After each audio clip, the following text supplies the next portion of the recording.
वाजे वाजे हवामहे सखाय इंद्रमूतये।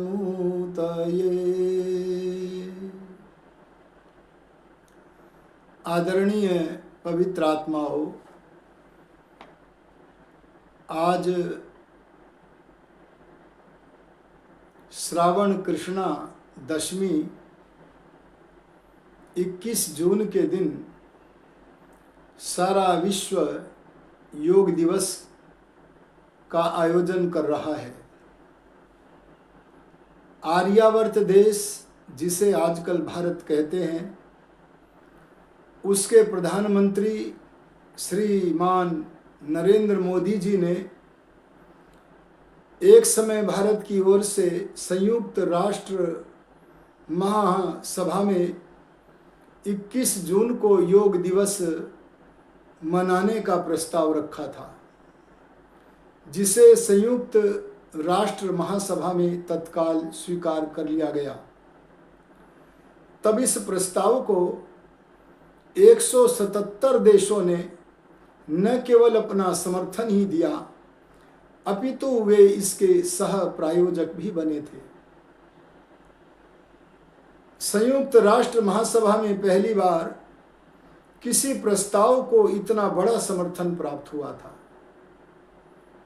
इस प्रकार प्रधानमंत्री महोदय ने समस्त विश्व की संयुक्त राष्ट्र महासभा में योग को अंतरराष्ट्रीय स्तर पर मान्यता दिलवाकर वैदिक संस्कृति की पताका को विश्व पटल पर फहराया।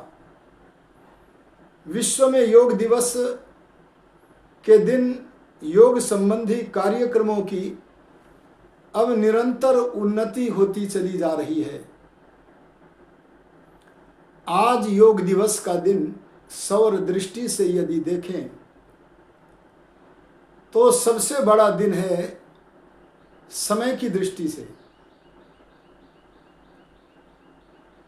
जब उत्तरायण आया था तब से रात्रि का समय घट रहा था और दिन का समय बढ़ रहा था। बढ़ते बढ़ते आज जितना समय बढ़ गया है, इससे बड़ा दिन समय की दृष्टि से इससे सुदीर्घ दिन आगे नहीं होगा। आगे दिन की घटती और रात्रि की बढ़ती होती चली जाएगी।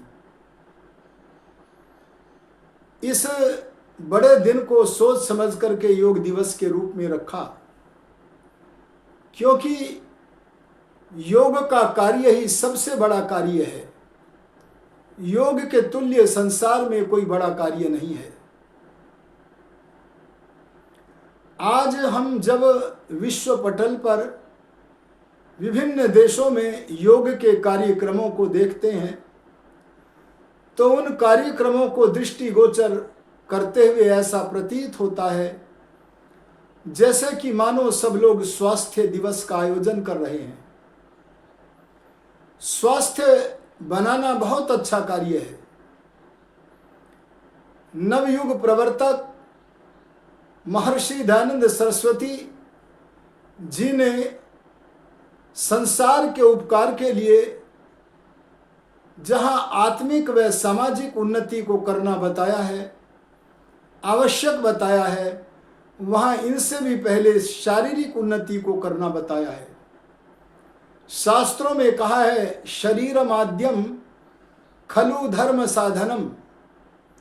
अगर आपको धर्म का आचरण करना है, अगर आपको मानव जीवन के 4 फल धर्म, अर्थ, काम व मोक्ष को सिद्ध करना है, तो इसके लिए शारीरिक उन्नति को करना अत्यंत आवश्यक है।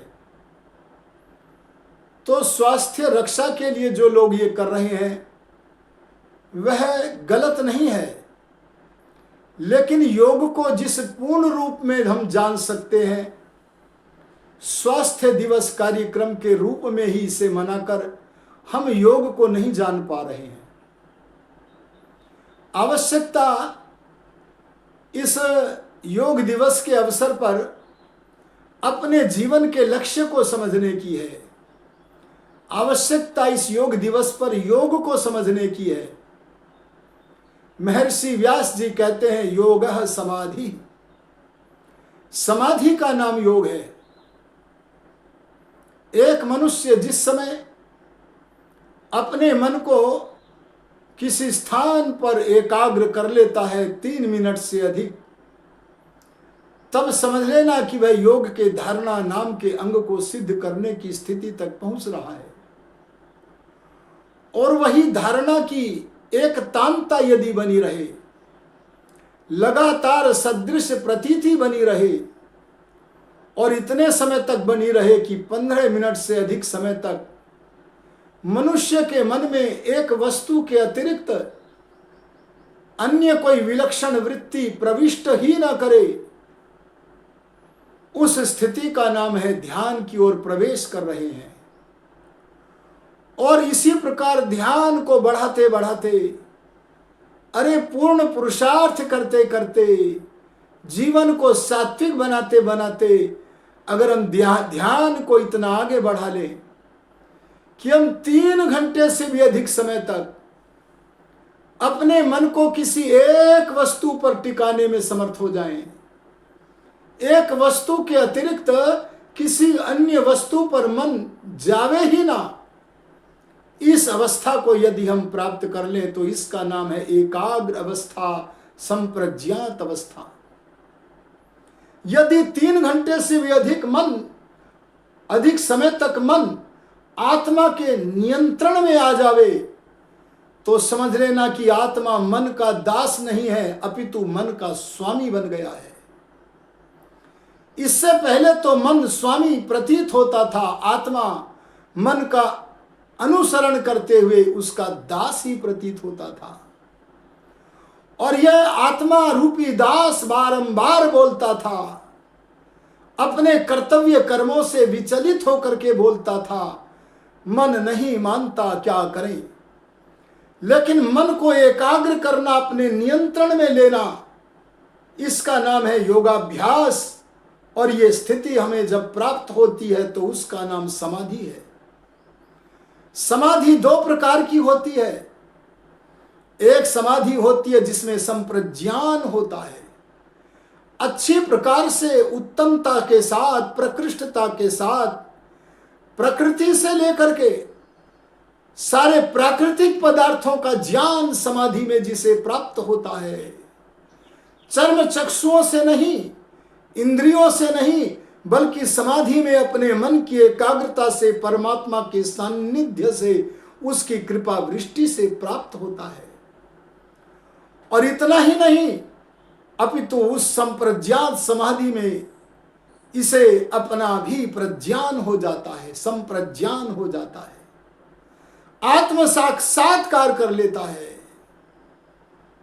और जब आत्म साक्षात्कार कर लेता है तब यह अपने प्रियतम परमात्मा का प्रत्यक्ष करना चाहता है।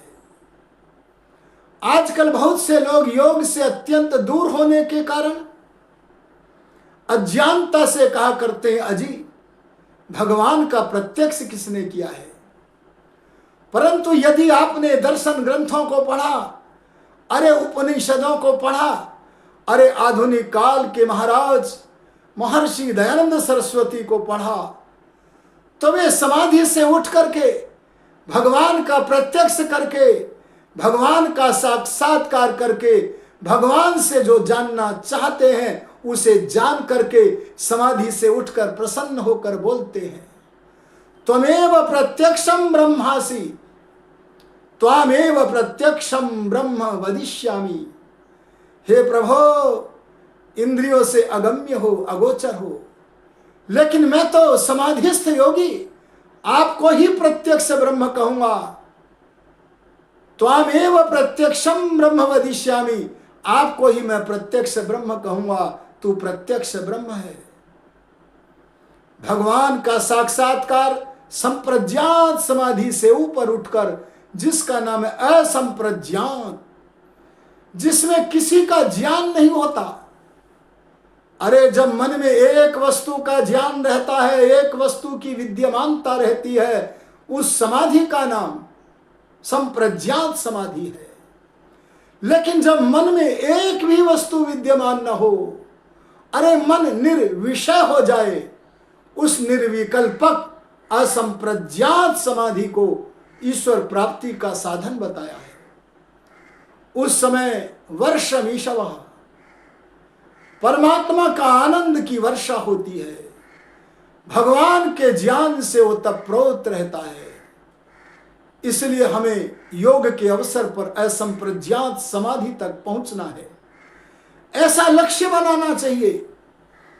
यदि आपने पीछे के जन्मों से योगाभ्यास किया है ऋषि मुनियों की तरह, तो आपको इसी जीवन में परमेश्वर का प्रत्यक्ष होगा। और आप कहा करोगे, यदि मैंने इस जीवन में भगवान का प्रत्यक्ष नहीं किया तो मैं तो विनष्ट ही, तो मेरे जीवन का महान विनाश है। लेकिन यदि आपने पीछे से योगाभ्यास नहीं किया है, तो आप इस जीवन में योगाभ्यास को प्रारंभ कर दो।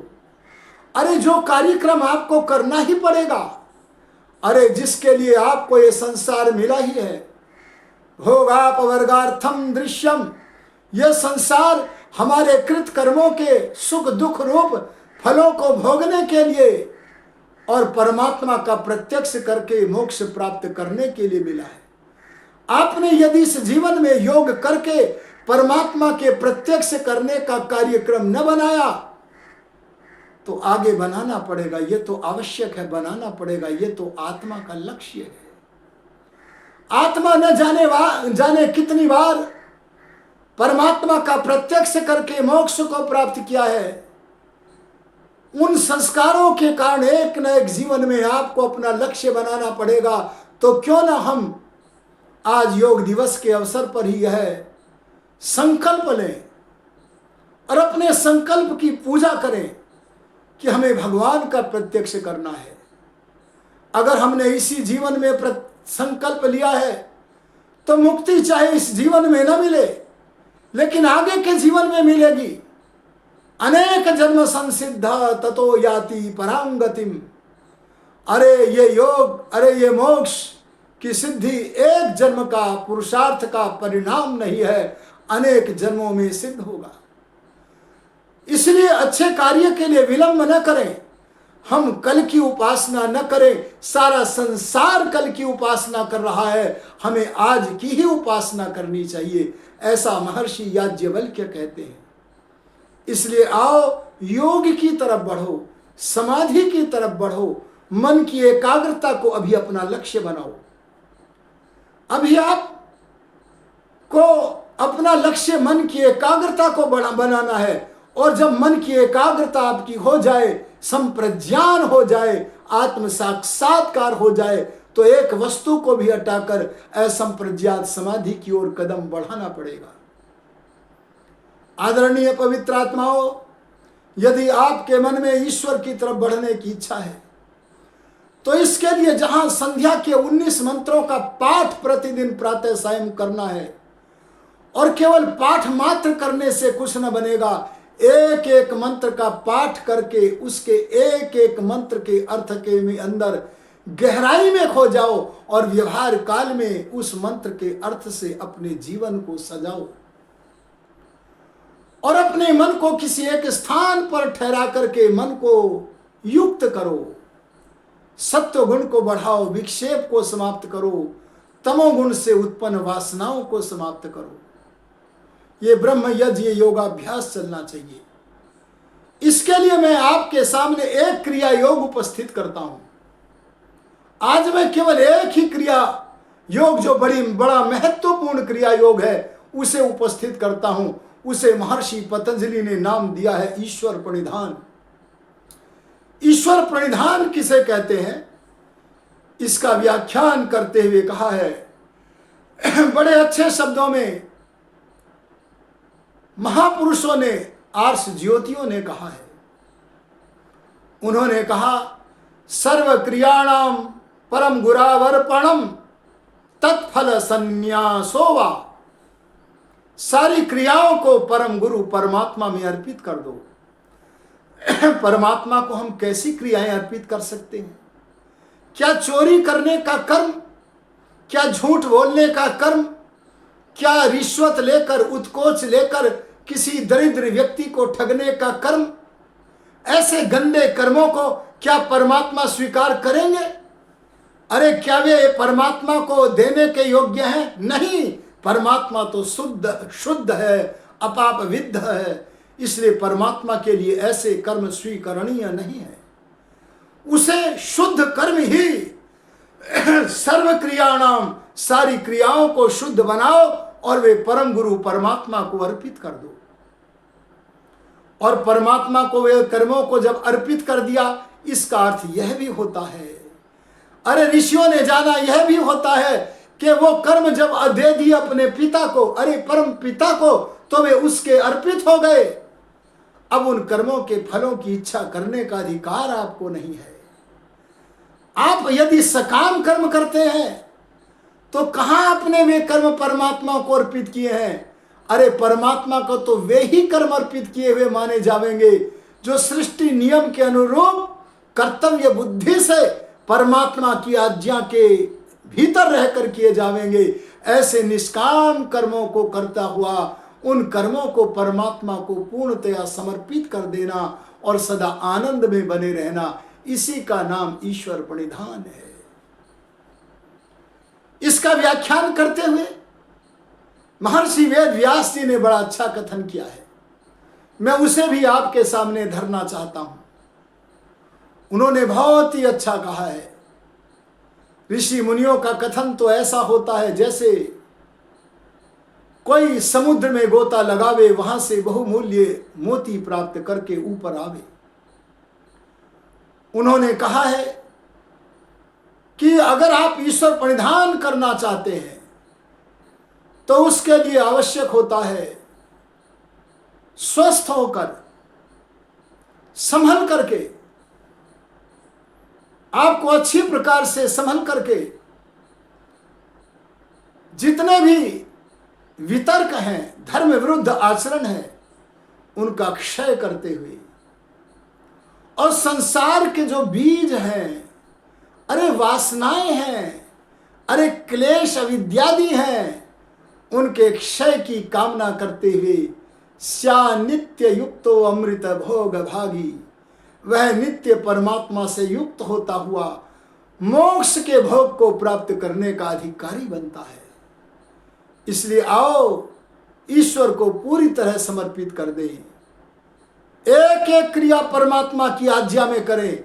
इसे अगर आप सचमुच आरंभ करना चाहते हैं तो मैं आपसे एक बात और कहकर वाणी को विरमित करूंगा, और वह यह कि हमारी दो प्रकार की इच्छाएं होती हैं।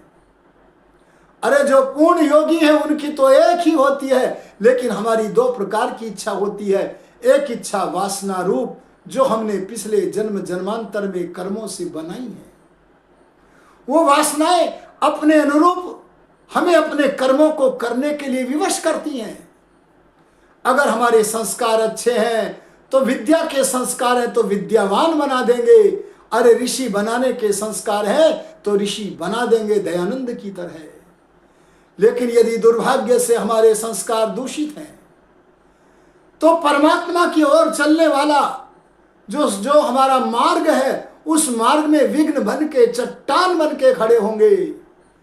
तब उस समय आपको क्या करना है? वे संस्कार आपसे जैसा बुलवाना चाहें, करवाना चाहें, उसे बोलने से, देखने से, करने से, सुनने से पहले आपने अपने वर्तमान जीवन में जो स्वाध्याय के द्वारा, अरे जो विचार के द्वारा, अरे जो ईश्वर की कृपा वृष्टि के द्वारा जो संकल्प बनाया है, उस संकल्प से निर्मित जो इच्छा है, उस वर्तमान काल की स्वतंत्र इच्छा के अनुसार मनन करके उसके अनुसार बोलो, उसके अनुसार कर्म करो, तो आपकी वासना का जाल क्षय होगा और आपकी वर्तमान स्वतंत्र इच्छा बलवती होगी। अगर ऐसा हुआ तो निस्संदेह आपके अंदर धर्म विरुद्ध जो विचारधारा है, कर्म है, वे तो नष्ट होंगे ही, बल्कि जो वासनाएं हैं वे भी क्षीण होती हुई पूर्ण नष्ट होंगी, और हमारी वर्तमान काल की जो स्वतंत्र इच्छा ईश्वर मिलन की है, हमारा वह मनोरथ भी पूर्ण होगा। आओ इस योग दिवस पर हम, इस बड़े दिवस पर हम एक बड़े लक्ष्य को केंद्रित करके अपने जीवन को आगे गति प्रदान करें।